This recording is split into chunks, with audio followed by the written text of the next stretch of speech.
Olá e bem-vindos. Hoje vamos mergulhar num comentário fascinante, diria eu, que nos mostra como é que uma comunidade, mesmo no meio de uma crise daquelas bem profundas, não só conseguiu sobreviver, como, e esta é a parte incrível, descobriu uma espécie de manual inesperado para crescer. Então, a grande questão que nos vai guiar é esta: como é que uma crise, algo que à partida ameaça destruir tudo, pode, na verdade, transformar-se numa oportunidade? Parece que não faz sentido, não é? Mas como vamos ver, a história que temos para explorar hoje é quase como um mapa surpreendente para fazer precisamente isso. Ok, primeira secção. Uma crise, uma oportunidade. Vamos direto ao assunto. O cenário é a comunidade cristã que estava a dar os primeiros passos em Jerusalém. Era um grupo que supostamente estava unido pela fé, mas estava prestes a enfrentar o seu primeiro grande teste. E o mais curioso? O teste não veio de fora, veio de dentro da própria comunidade. Pois é, seria de esperar uma história de harmonia perfeita, não é?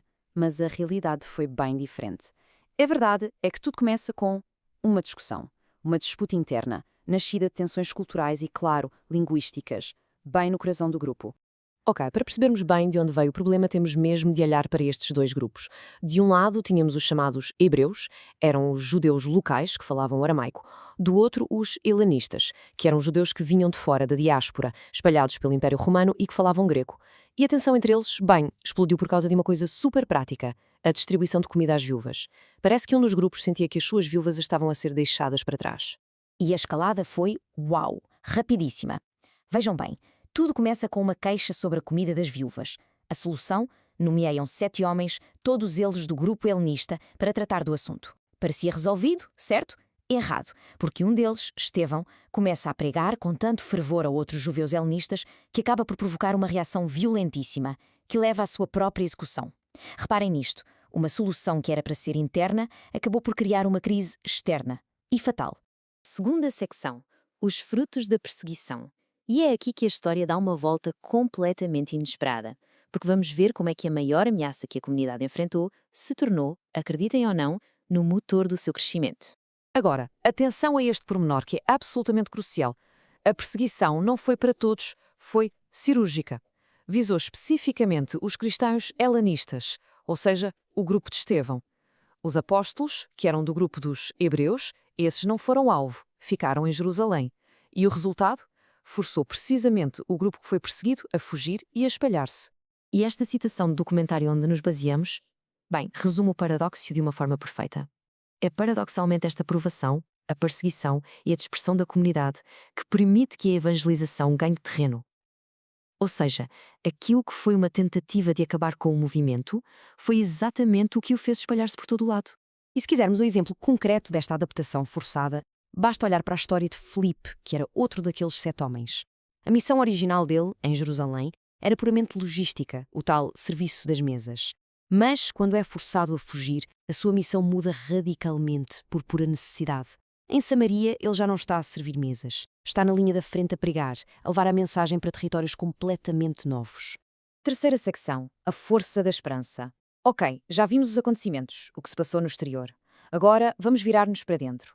O que é que alimentou esta resiliência toda? O que é que deu a esta comunidade a força não só para aguentar o golpe, mas para florescer a partir dele?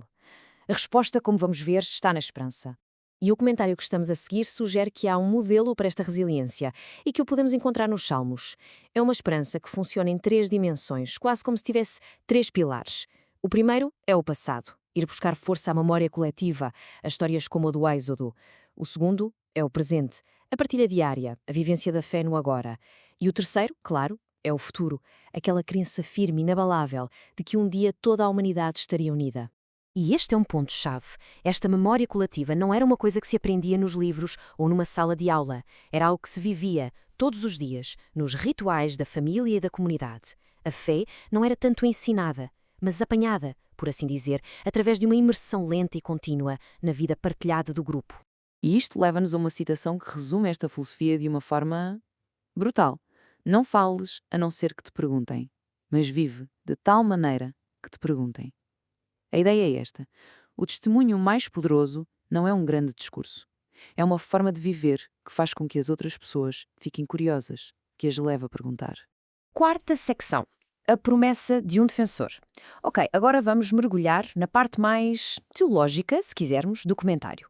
porque para além de toda a resiliência humana, havia a convicção profunda de que existia uma força espiritual prometida, alguém que os iria guiar no meio de todas estas provações.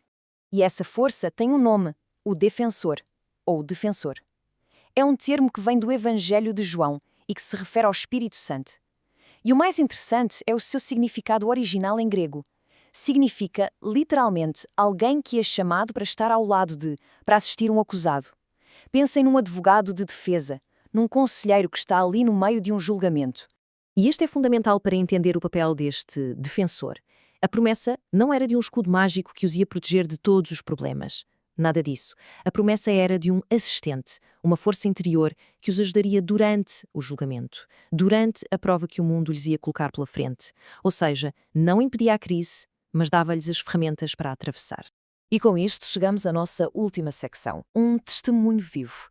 É aqui que vamos juntar todas as peças e ver qual é a grande conclusão do comentário sobre o que é ter uma influência real e duradoura. No fundo, a pergunta é: como é que tudo isto se traduz em ação, no dia-a-dia? E o modelo que nos é apresentado, inspirado pela carta de Pedro, tem 3 passos, quase como uma receita. Primeiro, o passo 1 é convicção interior. Tudo começa no coração, em honrar aquilo em que se acredita.